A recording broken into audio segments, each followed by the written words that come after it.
Hi mga kaibigan! Magandang araw! Welcome and welcome back dito sa ating YouTube channel. My name is Mary Ann Bonbon and for today's video mga kaibigan, meron lang tayong isang product na i-review ngayon at i-share po sa inyo. Baka naman sakaling makatulong sa inyo para magkaroon kayo ng pagkakitaan ngayong 2024. So kung interesado na po kayo, tara simulan na po natin ang video. So eto mga kaibigan, ayan, eto po yung sinasabi nating product sa inyo. Ito po ay ang TP-Link AAP110 wireless outdoor access point mga kaibigan. So, ito po ay maaari nating magamit or maaari nating pwedeng pagkakitaan ang ating mga existing internet connection din ho sa ating mga tahanan. Kung kayo po ay naka-PLDT na gusto po ninyong mag-share sa inyong mga kapitbahay ng internet, ayan, maaari po nating magamit itong TP-Link AAP110.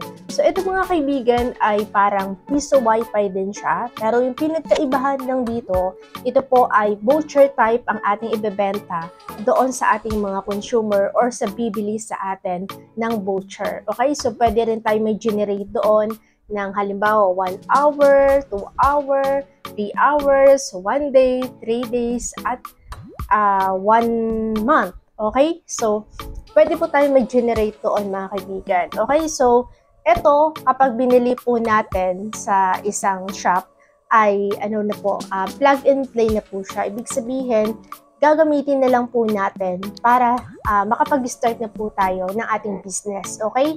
So alam nyo kasi mga kaibigan ngayon ay napaka-in-demand po ang internet connection, especially sa ating mga estudyante, di ba? So kailangan na talaga nila ng internet dahil sa mga assignments, parang ano, kumbaga ano na nawawala na yung mga books, di ba? More on ano na sila ngayon, internet na ngayon yung ginagamit ng ating mga estudyante, okay? So, syempre sa mga magtatanong naman dyan, paano ba natin magagamit itong TP-Link AAP110 mga kaibigan? So, ito po ay napaka-basic lang siyang gamitin. Maaari nyo po itong i-install kahit wala pong mga technician kasi kahit ikaw mismo na nanonood, kayang-kaya mong i-install itong TP-Link AAP110.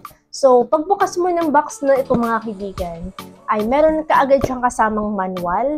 Tapos, meron na po siyang printable na voucher na 400 pieces. At saka, kasama din yung kanyang antenna and PoE adapter. Okay?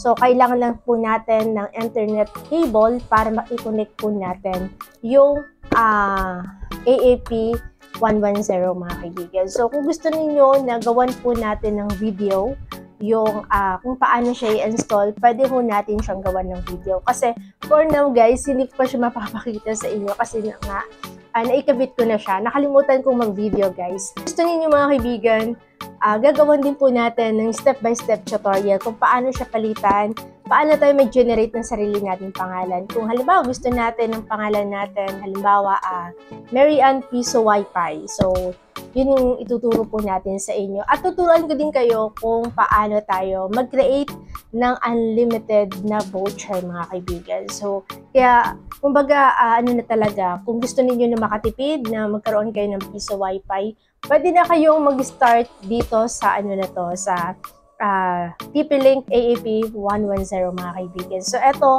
hindi siya masyadong mahal guys, unlike doon sa Bendo. Pero okay lang naman kung gusto niyo ng Bendo machine kasi doon talagang ano lang kumbaga maghuhulog lang ng piso. Pero pareho lang din naman sila guys. Pareho lang din naman sila. Yung kaibahan lang dito, ito po ang ibibigay natin sa ating mga consumer ay voucher. Okay?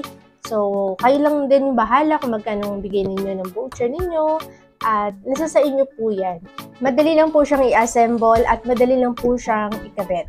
Halimbawa kapag meron kayong mga business sa inyong mga bahay guys, pwede kayong mag-free na wifi doon sa inyong bahay. Halimbawa, meron kayong halo-halo, diba? So, instead na tatambay lang sila at kumakain, pwede nyo silang bigyan ng free wifi na, halimbawa, pwede kayo mag-generate ng 30 minutes, pwede rin kayo mag-generate ng 1 hour.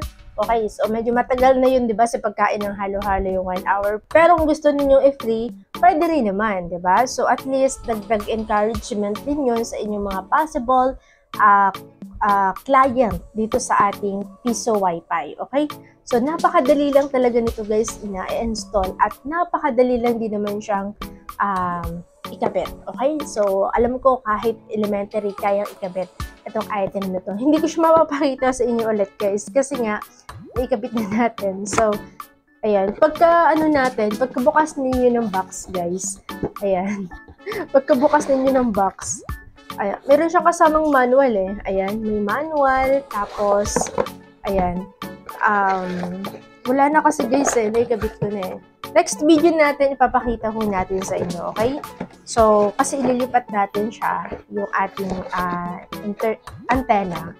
So, ipapakita ko natin sa inyo. At ipapakita rin natin sa inyo guys, yung dashboard ng mismong Umada. Okay? So, kung paano tayo mag-generate ng mga codes, ay mga vouchers, ituturo po natin sa inyo guys, step by step. Okay? So, yun lang mga kaibigan, kung interesado po kayo sa items na to, ilalagay po natin dyan sa ating comment section or description box yung store ng ating pinagbilhan kasi sobrang dami po ngayon ng ganitong product, okay? So, ilalagay ho natin dyan sa ating description kung saan po kayo pwedeng bumili. Ayan. Importante pala guys ha, once na kayo po ay bumibili ng kahit anong product, ay basahin po ninyo yung manual, di ba?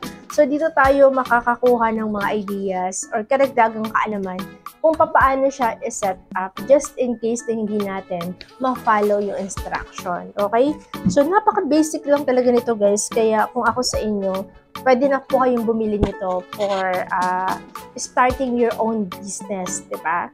So, yun lang guys. Maraming salamat po sa inyong panonood. And kung hindi pa po kayo nakapag-subscribe, please don't forget to click the subscribe button. Pati na rin po ang notification bell para lagi po kayong updated every time na may bago tayong uploads. Salamat, see you on my next video. Bye!